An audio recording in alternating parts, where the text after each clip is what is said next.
E aí galera forte, como é que vocês estão? Vocês estão bom? Eu espero que sim, do fundo do coração. E se prepara porque esse daqui é o segundo episódio do resumo de Ordem Paranormal Desconjuração. Se você não assistiu o último episódio, ele é crucial pra você entender o que tá acontecendo nesse daqui. Mas fica tranquilo que é só você clicar nesse card aqui que eu te levo de volta pro último episódio. Nice? Mano, eu não preciso nem falar, mano, que é muito top. Se você já chegar no vídeo, descendo a tela aqui um pouquinho, metendo o dedo no like, pô, isso ajuda demais aqui no YouTube. E se você não quer perder nenhum episódio dessa temporada, se inscreve no canal e ativa o sininho que o YouTube te avisa de todos os episódios que forem saindo aqui. E pra poder fechar o combo, pra poder fechar o kit completo, já pega esse vídeo, encaminha pra um amigo e chama ele pra assistir com você. E o comentário é de vocês, beleza? O comentário é de vocês, fica à vontade. Dito tudo isso, não quero enrolar, não quero te prender aqui demais, vamos voltar direto pro universo brutal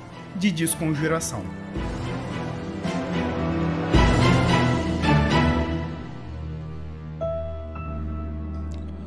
Atrás de uma agente desaparecida, a Elizabeth Weber, uma equipe de agentes da Ordo Veritatis segue até o edifício Novo Amanhecer, aonde a Elizabeth supostamente teria ficado, e eles confirmam isso quando eles encontram um apartamento dela, que ela deixou vários documentos depois de desaparecer completamente. Mas isso não é o mais estranho. Eles investigam um apartamento do lado desse, que seria inclusive do síndico desse prédio, e quando eles conseguem uma visão desse apartamento, é algo indescritível. Eles veem ambientes completamente ensanguentados, com restos de humanos e tudo completamente destruído. E nesse edifício eles encontram Joey Joke, que ajuda eles na investigação que ele já fazia pessoalmente antes dos agentes chegar. Depois que a equipe teve que lidar com algumas pessoas encapuzadas com uma capa de chuva amarela, eles resolvem dar uma busca rápida naquele apartamento, e em um dos quartos,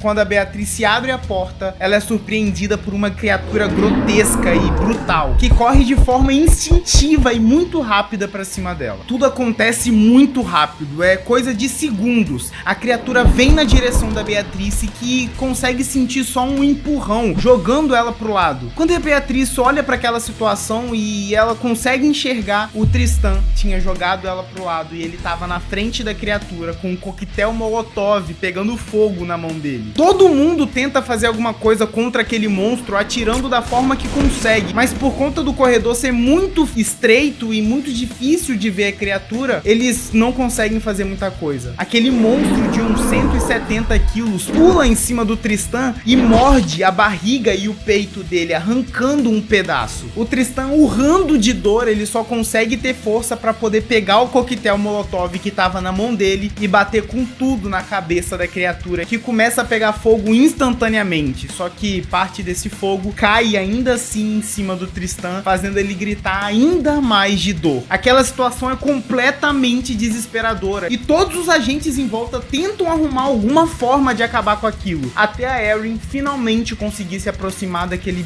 bicho e atirar com a 12 na cabeça dele, acabando com aquela criatura bizarra. O problema agora é o Tristan no chão, com parte do seu corpo arrancado e várias queimaduras pelo corpo. Os agentes mal sabem o que dá pra fazer, mas com alguns kits de primeiro socorro que eles carregam e uma pomada de queimaduras que o Tristan tinha na mochila dele, eles conseguem estabilizar o mínimo possível pro Tristan não morrer naquele lugar. A Beatriz, tomada por um sentimento de culpa, afinal foi ela que abriu a porta e o bicho veio pra cima dela, ela insiste com todas as forças que eles têm que sair daquele prédio agora e voltar com Tristan pra base. O Luciano então pega o Tristan no colo com muito cuidado para não machucar mais do que já tá. Ele pega no colo e eles vão pro elevador para poder descer e levar ele de volta pra base. O Arthur e o Kaiser decidem ficar no apartamento para conseguir investigar melhor e entender e inclusive ver se eles conseguem achar alguns elementos paranormais, alguns itens paranormais, que foi o que a Agatha pediu pro Arthur antes da missão. No elevador, enquanto eles descem pro térreo, o Luciano carregando o Tristan começa a se sentir estranho. Alguma coisa dentro dele começa a se acalmar e de repente o olho dele volta a ser rosa e agora quem tá com a gente é o Fernando, que fica completamente desesperado por estar segurando o Tristan morto no colo dele. É uma situação muito caótica. A Beatriz e o Fernando então chegam na van, colocam o Tristan lá e vão o mais rápido possível de volta pra base, enquanto os outros continuam no prédio pra continuar a investigação. No apartamento do síndico, enquanto o Arthur e o Kaiser eles continuam procurando algumas coisas ali, o Arthur comenta com o Kaiser que foi estranho ver o Joey de novo, que parece que ele tá diferente. O Kaiser, de um jeito completamente frio, ele fala que acredita que basicamente os três são diferentes, inclusive não teria como eles não estarem diferentes depois da última missão. O Arthur, muito emocionado, ele seca os olhos que estavam começando a soltar algum suorzinho ali de emoção de rever o Joey, que aparentemente ficou distante deles por muito tempo depois da última missão. E eles entram de novo na sala de onde saiu aquela criatura que atacou o Tristan para poder procurar algumas coisas. E essa sala é bizarra. Tem um grande ritual vermelho marcado no chão e martelo, serra, coisas que não faz o menor sentido tá ali. E em cima de uma bancada o Arthur encontra um amuleto, o que aparentemente faria sentido pra Agatha. E eles não encontram nada além disso ali naquele apartamento e se preparam pra descer e encontrar os outros lá embaixo no hall do prédio. Indo lá pra baixo, no hall de entrada do prédio, a gente tem o Joe e a Erin, que vem o elevador fechar a porta e ser chamado no quarto andar. O Joey fica apavorado com isso e lá em cima o Kaiser e o Arthur veem o elevador também parando no quarto andar e de repente indo pro quinto andar. Eles se escondem atrás da porta da escada e eles veem um cara igual aos outros com uma capa de chuva amarela. Ele sai do elevador e ele vê o estado da galera ali que tava na frente do apartamento, morta no caso, e ele volta desesperado pra dentro do elevador e o elevador começa a descer. O Kaiser e o Arthur, mano, eles mandam a corrida mais rápida da vida pra chegar no térreo antes do elevador. E eles conseguem, na hora que eles estão no térreo, junto com o Joey e com a Erin, e o elevador se abre, eles automaticamente mandam o cara de dentro pro canto e começam uma espécie de interrogatório com ele. O cara toma um puta susto, porque ele vai sair do elevador e tem um cara segurando uma espada, um outro com uma M4, o outro com uma pistola e a Erin cheia de granada. O cara de capa dentro do elevador, ele só consegue repetir: eu não tenho nada a ver com isso, eu não tenho culpa, não foi eu, não tenho culpa. O Kaiser tira um cordão que ele tinha na jaqueta dele e amarra a mão daquele cara. O Joe então resolve assumir aquele interrogatório, assumir aquela conversa. Ele entra no elevador em um tom muito mais calmo. Ele tenta conversar com um cara que continua repetindo que ele não tem nada a ver com aquilo, que ele tá ali seguindo ordens. E o Joey tenta entender um pouco mais dessa situação, mas o que o Joey não esperava é uma cabeçada em cheio na boca do Joey que derruba ele pra trás. O ocultista tenta sair correndo em direção às escadas, mas é segurado pelo Arthur e pelo Kaiser. O Joey, que tava todo na calma, todo na paz, tentando seguir um interrogatório mais tranquilo, levanta do chão e finca a espada no meio do peito do ocultista. O Kaiser dá uma olhada no que aquele cara carregava e ele encontra uma pistola e algumas munições com símbolos desenhados nela. Ele guarda as munições porque a Agatha pediu pra eles levarem coisas paranormais pra ela. O que, inclusive, gera muito desconforto no Joey quando ele vê guardando itens paranormais pra levar pra Agatha, porque ele é completamente contra o uso do ocultismo, mesmo que seja na ordem. Isso deixa ele transtornado. O que gera uma situação bem desconfortável ali entre o Kaiser, o Arthur e o Joey, que não se vêem há muito tempo. O Arthur defende completamente que o paranormal tem que ser estudado e usado a favor deles, e se o Veríssimo concorda, ele também concorda. O Joey não abre mão, inclusive falando que essa foi a primeira vez que ele viu o Veríssimo errar. O Joey tá com um comportamento completamente diferente do que a gente lembrava dele. Ele tá muito mais sério, focado e direto ao ponto, um pouco mais frio, eu diria. E isso tá incomodando muito o Arthur, que não deixa barato e expõe isso pra ele, falando que inclusive não sabe mais se pode confiar nele. O Joey abaixa a guarda e fala que o que mais importa na vida dele é a vida do Arthur, do Kaiser e da Elizabeth, e que ele não suportaria ver nenhum deles machucado, sofrendo ou morrendo, o que gera um clima mais confiável entre eles. Enquanto tudo isso acontece, lá na base, a Beatriz e o Fernando conseguem chegar e já vão imediatamente pra enfermaria falar com a Marcela. Eles colocam o Tristan em uma maca e a Marcela fica completamente espantada com aquilo. Tá literalmente faltando uma parte do Tristan. A Marcela começa a estabilizar de forma mais segura o Tristan ali e começa a fazer um tratamento nele. Missão concluída, a Beatriz e o Fernando então entram na van e voltam pro prédio. E nesse meio tempo, a Beatriz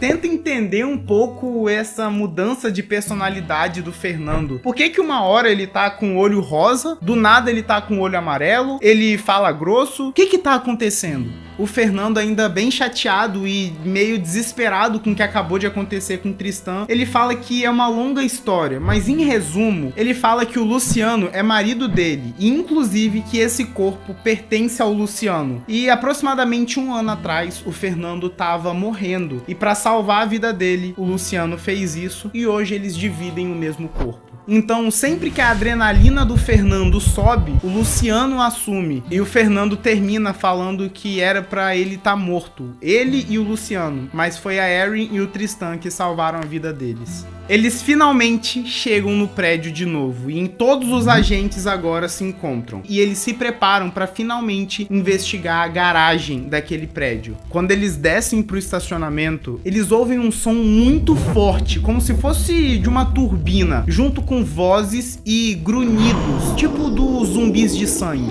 mas de todos os lados, o tempo todo. Eles veem nesse estacionamento vários carros e caminhões, inclusive os carros muito empoeirados, o que faz a gente concluir que eles estão parados ali há muito tempo. Já que eles estão nesse território completamente hostil, eles resolvem se dividir. Vai na frente o Joey e a Beatriz, por eles usarem armas furtivas, ou seja, silenciosas. O Joey usa um arco e flecha e uma katana, e a Beatriz uma balestra, que é tipo um arco e flecha automático. Quando eles vão mais à frente, eles veem mais um daqueles ocultistas que usam a capa amarela, mas com as armas silenciosas eles conseguem deitar o cara sem grandes problemas. E o restante da equipe vem atrás tentando fazer o mínimo barulho possível. Quando eles andam mais à frente, eles veem mais 2 ocultistas, tipo fazendo uma guarda, protegendo a entrada de algum lugar. E o Joey tem uma brilhante ideia. Ele fala que ele poderia se vestir com a capa amarela e carregar a Erin e o Arthur como se fossem prisioneiros, como se fossem achados ali. E é exatamente isso que eles fazem. E eles conseguem se aproximar desses outros 2 ocultistas com uma atuação digna de um Oscar. Maravilhoso, incrível. Quando eles chegam mais perto desses ocultistas e começam a interagir ali entre eles para tentar não levantar mais suspeitas, eles conseguem ver mais uma parte do estacionamento, onde tem 2 zumbis de sangue presos por correntes em carros. E inclusive outro ocultista aparece para poder conversar com eles. O terceiro ocultista que chegou parece desconfiar um pouco daquela encenação ali, e a Erin percebe isso, o que faz ela pegar uma das granadas que ela tinha e tacar na direção dos caras. Mas no meio dessa adrenalina, ela erra e acerta mais distante, aonde ficavam os 2 zumbis de sangue presos, estilhaçando completamente um dos zumbis e soltando as correntes do outro. Os ocultistas, quando veem que a casa caiu, eles começam a correr e pegar uma cobertura para conseguir atirar com mais segurança neles. E aqui o tiro corre solto. O Kaiser já se posiciona com a M4 dele para conseguir melhor visão dos caras e descer o dedo. Da mesma forma o Arthur, e o Fernando, quando ouve os tiros, sobe a adrenalina e mais uma vez o olho rosa se transforma em amarelo. A postura muda completamente e ele pega a arma para ajudar os agentes. Quase que instantaneamente, quando essa bagunça começa, o Kaiser já de longe já tira um ocultista da rodada, acertando um headshot em cheio no cara, o que derruba ele na hora. O Joey leva um baita tiro no ombro, que chama a atenção do Kaiser, que vai ver e também dá um headshot no outro cara que deu tiro no Joey. Definitivamente o Kaiser carregou o time nessa parte aqui. Eles conseguem deitar todos os ocultistas e agora eles têm a visão completa de mais uma área do estacionamento. Conforme eles vão andando dentro desse lugar, o barulho fica cada vez mais forte, um barulho de uma turbina turbina. Não tem como definir esse barulho. Não é uma turbina, mas é um barulho muito forte. Eles chegam em um ponto desse estacionamento que tem uma bifurcação, ou seja, dois caminhos para eles seguirem. De um lado eles ouvem uns grunhidos juntos com umas vozes e uns risos, e do outro, o lado onde parece vir esse som forte, inclusive piscam umas luzes vermelhas vindo desse lado. Eles se dividem aqui e o Kaiser, Beatrice e Joey vão para esse lado que tem uns grunhidos. E pro outro lado vai a Erin, o Luciano e o Arthur. Essas duas cenas acontecem ao mesmo tempo, mas eu vou narrar elas para vocês, começando com a primeira equipe. A Beatrice, ela se aproxima lentamente do que parece ser mais um ocultista, só que dessa vez ele tá completamente entretido com alguma coisa, dando risada. E quando ela consegue ver, tem um outro humano, uma outra pessoa presa entre alguns carros, sendo obrigada a lutar com as mãos contra um zumbi de sangue. A Beatrice tenta um ataque furtivo que fracassa completamente, fazendo o ocultista virar com uma arma na direção dela. Ele dispara e acerta a Beatrice de raspão, o que dá o timing perfeito pro Joey puxar uma flecha e atirar contra o ocultista. Só que ele erra. Mas é exatamente isso que o nosso dedo de fogo, vulgo Kaiser, precisa pra acertar mais um headshot e acabar com aquele ocultista. O cara que tava sendo obrigado a lutar contra o zumbi de sangue, ele corre pra um canto e começa a implorar pela própria vida, falando rapidamente que ele foi sequestrado e ele não faz ideia como ele veio parar ali. O Kaiser acaba com um zumbi de sangue e o Joey se aproxima desse homem pra poder conversar, e ele tá completamente machucado e muito cansado. Ele fala pra aquele homem sair dali e se esconder em algum carro, que logo eles voltariam para ajudar ele. A Beatriz comenta sobre algumas informações importantes aqui. Ela cruza as informações daqueles recortes de jornais que eles encontraram no apartamento da Liz, falando que o prefeito tá orgulhoso de uma possível diminuição dos moradores de rua pelas ruas da cidade, e inclusive o desaparecimento de diversos moradores de rua que a polícia se nega a investigar, e justamente aqueles ocultistas estarem sequestrando os moradores. Aparentemente, isso tudo tá interligado.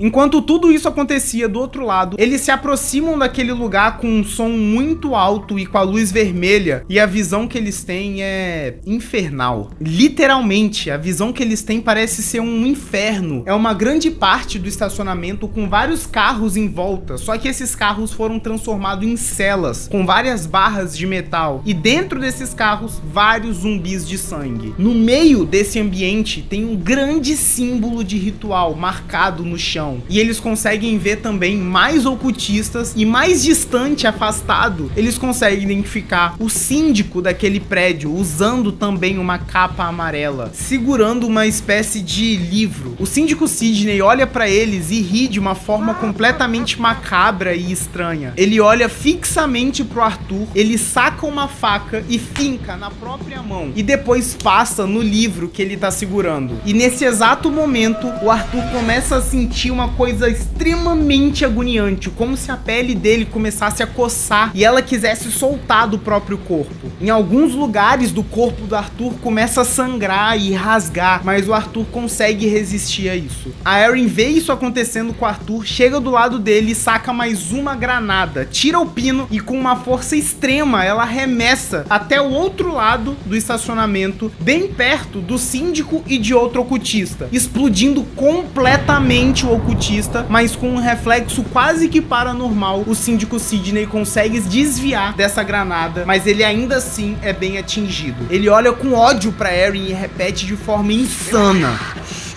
Ele folheia rapidamente o livro procurando uma outra página até que ele encontra mais uma. Ele pega uns arame farpados que ele tinha com ele e enrola no braço de forma bem apertada pro braço dele sangrar. E mais uma vez ele passa esse sangue no livro. A Erin do outro lado do estacionamento vê os olhos do síndico Sidney começar a sangrar e as veias do rosto dele começam a pulsar cada vez mais freneticamente. E nesse momento a Erin começa a escutar muitas vozes vozes gritando de todos os lados, atordoando a mente dela e deixando ela completamente confusa. Isso devasta a mente dela e faz ela criar um trauma onde ela acredita tranquilamente que ela é imortal e que nada vai machucar ela mais. Com esse surto, a Erin simplesmente abre mão de qualquer defesa e ela caminha livremente nesse estacionamento sem medo algum do que pode acontecer. Ela vai até uma pilastra que tinha perto e um ocultista que estava ali escondido para poder atirar neles, e ela surpreende ele, dando um tiro de 12 a queima-roupa nele, acabando completamente com ele. E depois disso, ela olha pro síndico e começa a andar na direção dele. O Luciano assiste essa cena que a Erin parece ter ficado completamente louca. Em uma tentativa de defender a Erin, eles atiram de toda forma possível no síndico, mas eles erram tudo. A Erin continua andando na direção do síndico sem nenhum medo, e o síndico completamente louco, ele ri dessa situação. Ele mais uma vez esfrega a mão com sangue no livro e olha pra Erin. A Erin começa a sentir uma dor absurda, uma coceira que se transforma em agonia quando a pele dela começa a descascar, começa a rasgar. Várias partes do corpo dela ficam em carne viva e ela não para de andar. Afinal, ela é imortal. Ela continua andando na direção dele, enquanto a pele dela cada vez mais se descama, até a Erin cair morrendo no chão.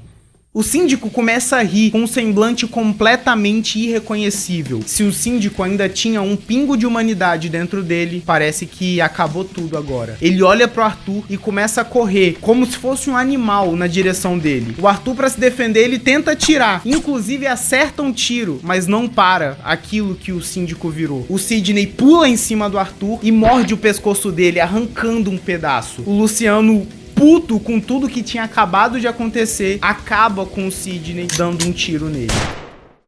Nesse momento, o Joey, o Kaiser e a Beatriz chegam completamente assustados com o tanto de barulho que acabou de acontecer aqui. E aquele barulho ensurdecedor começa a diminuir e até parar. Mas a situação é desesperadora. Eles correm para tentar prestar os primeiros socorros para Erin, que tá em um estado deplorável, completamente machucada. Eles acreditam muito que a Erin tá morta nesse momento. Não tem como alguém sobreviver àquilo. O Joey revira o corpo do síndico Sidney e ele encontra a carteira, o celular e o livro com uma capa preta que o síndico usava para passar a mão ensanguentada. O grupo não consegue aceitar o estado que a Erin tá, claramente morta, e eles continuam fazendo os primeiros socorros nela, até que ela responde com alguns sons, e eles imediatamente decidem ir de volta para a base. A situação passou completamente do limite. Enquanto eles saem carregando a Erin daquele lugar, o Joey e o Kaiser ficam para trás, e eles resolvem matar todos os zumbis que estavam presos nos carros em volta ali daquele lugar bizarro. E ainda assim, tentando encontrar alguma pista, alguma coisa que desse o próximo passo para encontrar a Liz. E morrendo de medo da Liz ter acabado presa em um daqueles carros. O César,